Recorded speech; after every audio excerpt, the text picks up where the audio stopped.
நம்ம Ashwin sweets and snacks export பண்றதுக்கு 7373041434 மற்றும் www.ashwinsweets.com கான்டாக்ட் பண்ணுங்க. இருள் சூழ்ந்த வேளையில் அந்த வீட்டின் காம்பவுண்ட் சுவரில் கஷ்டப்பட்டு ஏறி வருகிறார் சாஃப்டான முகவாட்டம் கொண்ட அந்த நபர். வீட்டின் பெட்ரூம் ஜன்னல் கண்ணாடி வழியாக கண்களை ஜூம் செய்து பார்த்துவிட்டு சுத்திகளால் பெட்ரூம் ஜன்னலை உடைக்கிறார். பிறகு தான் எடுத்து வந்த தீப்பந்தத்தில் தீயை கொளுத்தி ஓரமாக வைத்துவிட்டு அந்த உடைந்த ஜன்னல் வழியாக பெட்ரோலை ஊற்றுகிறார்.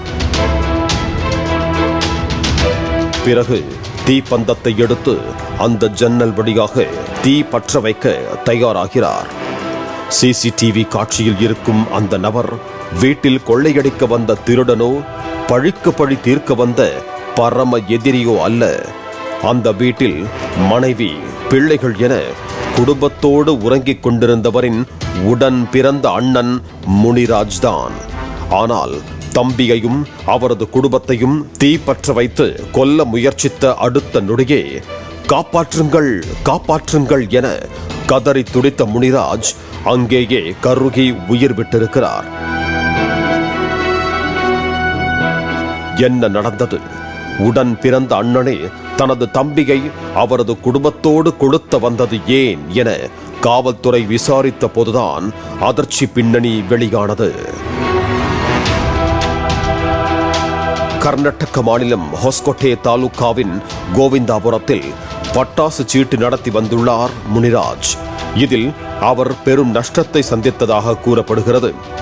பணத்தை கட்டியவர்கள் ஒரு கட்டத்திற்கு மேல் தங்களுக்கு எதுவும் வேண்டாம், பணத்தை திரும்ப கொடுத்து விடுங்கள் என கேட்டிருக்கிறார்கள். இதனால் ஏற்பட்ட பிரச்சனையில் சிறிது நிலத்தை விற்று சிலருக்கு கொஞ்சம் கொஞ்சமாக பணம் கொடுத்து வந்துள்ளார் முனிராஜ். இதனை அறிந்த மற்றவர்களும் பணம் கேட்க தொடங்கினர். டார்ச்சர் தாங்க முடியாத முனிராஜ் தனது தம்பியிடம் தனக்கு சேர வேண்டிய நிலத்தை கொடுக்கும்படி கேட்டுள்ளார். ஆனால் தம்பியோ இதையும் விற்று தேவையில்லாமல் செலவு செய்ய பார்க்கிறியா என நிலத்தை விற்கவோ பிரித்து தரவோ ஒப்புக்கொள்ளவில்லை என கூறப்படுகிறது. இதனால் ஆத்திரமடைந்த முனிராஜ் தனது தம்பியை அழிக்க சதித்திட்டம் தீட்டியுள்ளார்.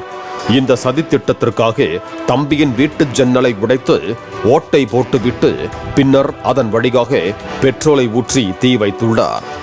ஆனால் உள்ளே போகும் என நினைத்த தீ வெடித்து சிதறியது போல முனிராஜ் மீதே பாய்ந்து பற்றிக்கொள்ள காப்பாற்றுங்கள் காப்பாற்றுங்கள் என கத்தி கதறியுள்ளார். தம்பி குடும்பத்தினரும் அக்கம் பக்கத்தினரும் ஓடி வந்து முனிராஜை அருகில் உள்ள கோவிந்தாபுரம் அரசு மருத்துவமனையில் அட்மிட் செய்தனர்.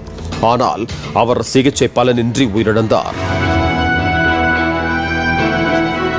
முனிராஜின் பெட்ரூம் தீப்பற்றி எரிந்துள்ளது. தம்பியின் குடும்பத்தினருக்கும் குழந்தைகளுக்கும் லேசான தீக்காயம் ஏற்பட்டுள்ளது. நல்வாய்ப்பாக உயிர் தப்பிவிட்டனர். ஆனால் தம்பியை கொல்வதற்காக அண்ணன் செய்த முயற்சி அவரது மரணத்திற்கே வழிவகுத்துவிட்ட சம்பவம் அப்பகுதியில் பரபரப்பை ஏற்படுத்தியதோடு தீ வைக்க முயற்சித்தவரே தீயில் கருகும் சிசிடிவி காட்சி சமூக வலைதளத்தில் பரவி பரபரப்பை ஏற்படுத்தி இருக்கிறது. பாலிமர் செய்திகளுக்காக பெங்களூரு செய்தியாளர் வாசு. நம்ம Ashwin sweets and snacks export பண்றதுக்கு 7373041434 மற்றும் www.ashwinsweets.com கான்டாக்ட் பண்ணுங்க. பிளே ஸ்டோர் மற்றும் ஆப் ஸ்டோரில் இருந்து பாலிமர் செயலியை QR கோடு மூலம் பதிவிறக்கம் செய்யுங்கள். செய்திகளை உடனுக்குடன் பெறுங்கள்.